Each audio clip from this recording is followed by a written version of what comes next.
I'm making something that's inspired by my in-laws. They rented beach houses in North Carolina.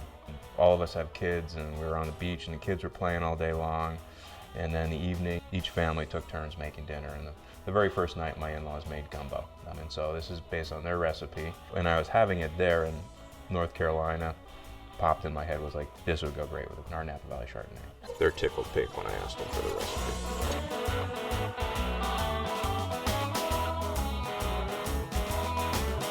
First step for making gumbo is to make your roux. Traditionally in Cajun cooking, the roux takes on a darker color, so we're going to use vegetable oil as opposed to butter so that we can get the temperature a little bit higher to cook the flour to get that nice brown color. You don't want to walk away from it too much, and you can do some other things, but you do want to keep moving around. You don't want it to scorch on the bottom. You want it to brown nice and evenly. So you get a nice dark brown on the roux. That's going to contribute a lot of flavor. You move that around. Now we're ready to add our onions, celery, green peppers, and jalapeno. So go ahead and throw that in. It's going to create a lot of steam when you add it, all that moisture. And stir that around. Be careful. That roux is very hot.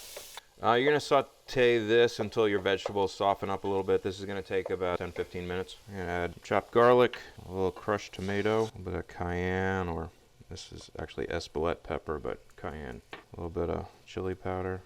And then a quart or so of fish stock. You can use clam broth, chicken broth.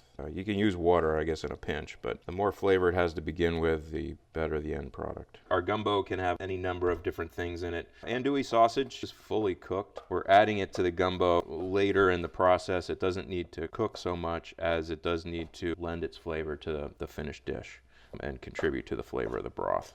You can see that the gumbo is simmering pretty strongly here. We'll turn it down a little bit. One of the things will happen as it cooks is some of that oil from the roux can come out. So we're going to skim that off, get rid of a lot of that. You want to simmer it probably for a half an hour or so to cook out some of that raw flour taste.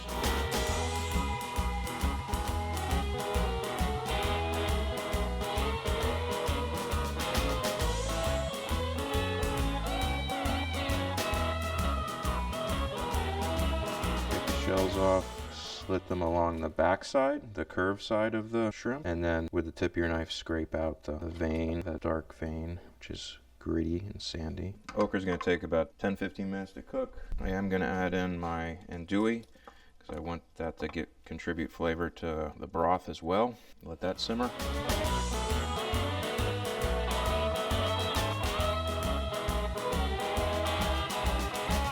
I remember being in North Carolina, and you're driving down the road and somebody's pulled over on the side of the road with their pickup truck, and they got a sign saying fresh shrimp. Shrimp is really plentiful and natural for us to be eating lots of it while we were there. It's beautiful. I love the presentation. The colors are great. I love it. It's very interesting the way it goes together. It's got this richness to it, and it echoes what's in the wine, the kind of richness and creaminess in the wine, and beautiful matching of acidity as well.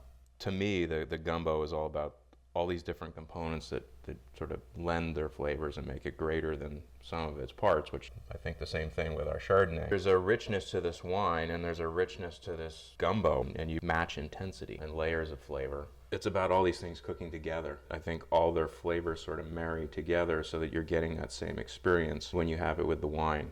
As far as choosing a wine for this, it's probably easier because the flavors are all melded together. Ideally, a dish like this, I think, helps contribute to the finish of the wine because it does stay on your palate a little bit longer, and there's an opportunity for the two to marry together a little bit longer. Thank you. Cheers.